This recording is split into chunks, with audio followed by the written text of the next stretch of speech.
অন্তর্বর্তীকালীন সরকার দেশ চালাচ্ছেন। এখানে ছাত্র জনতার আন্দোলনের সফলতায় পতন ঘটেছে শেখ হাসিনা, কিন্তু তাদের আমলের যে সমস্ত ভাইরাস, এই ভাইরাস যেন সরকারকে আক্রান্ত করতে না পারে সেটাও তো দেখতে হবে, সেটাও আপনার জানা। আমি জানি যে অধিকাংশ উপদেষ্টা যারা, তাদের দুর্নীতির সাথে কোনো সম্পর্ক নেই, কিন্তু কিছু কিছু দুর্নীতির কথা তো উঠছে এবং সেই দুর্নীতিগুলো ভয়াবহ। ছাত্রদের আন্দোলনের প্রতি আমাদের গভীর শ্রদ্ধা রয়েছে, কিন্তু ছাত্ররা ভালো করতেন যে আজকে রাষ্ট্র, সমাজ, রাজনীতি, ব্যুরোক্রেসি যে দুর্নীতিগুলো আছে তার বিরুদ্ধে ক্যাম্পাসে ক্যাম্পাসে সোচ্চার থাকা। কারণ অনেক অনাচার ঘটে গেছে এই রাষ্ট্রের মধ্যে, সেটাকে ঠিক করার জন্য তাদের কণ্ঠের শক্তিটাকে আরো তীব্র করা দরকার ছিল। এবং তারা যখন ক্ষমতার অংশীভাগ করছেন, ক্ষমতার অংশ নিচ্ছেন, তখন তাদের আরো সতর্ক থাকার কথা ছিল। কেন তাদের এপিএস এর নামে শত কোটি টাকা দুর্নীতির অভিযোগ আসবে? কেন তারা বদলি বাণিজ্যের বিষয়ে তাদের অভিযোগ উঠবে? এই অভিযোগ তো উঠছে।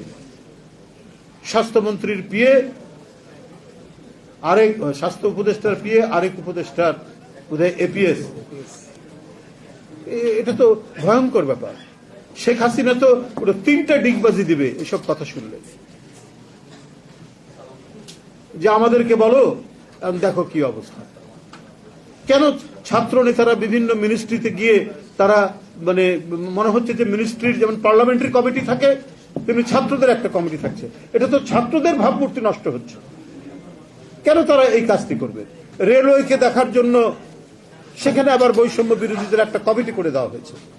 রেলের একজন সাবেক ডিজি বলেছে যে সেখানে এই যে রোজার মাসে টিকিট কালোবাজারির সাথে এই সমস্ত বৈষম্য বিরোধী ছাত্র নেতারা জড়িত।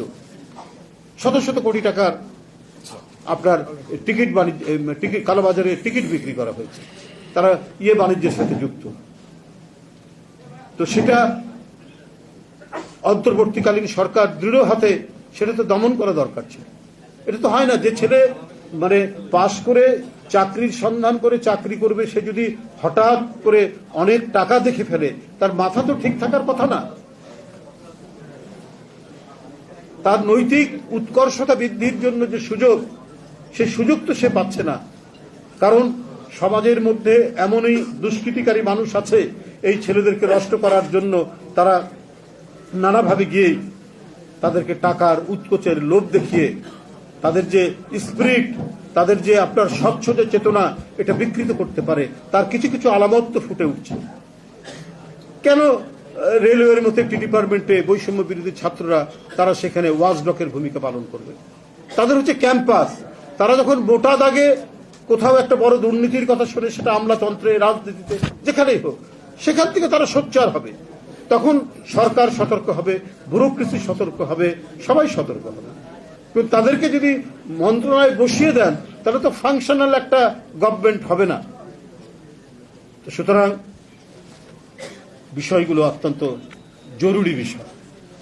আর আবার বক্তব্য হচ্ছে যে 60 লক্ষ নেতাকর্মীর যে মামলা, সেই মামলা 8 মাস চলে যাওয়ার পর এটা আদালতের সেলফে থাকার কথা ছিল না।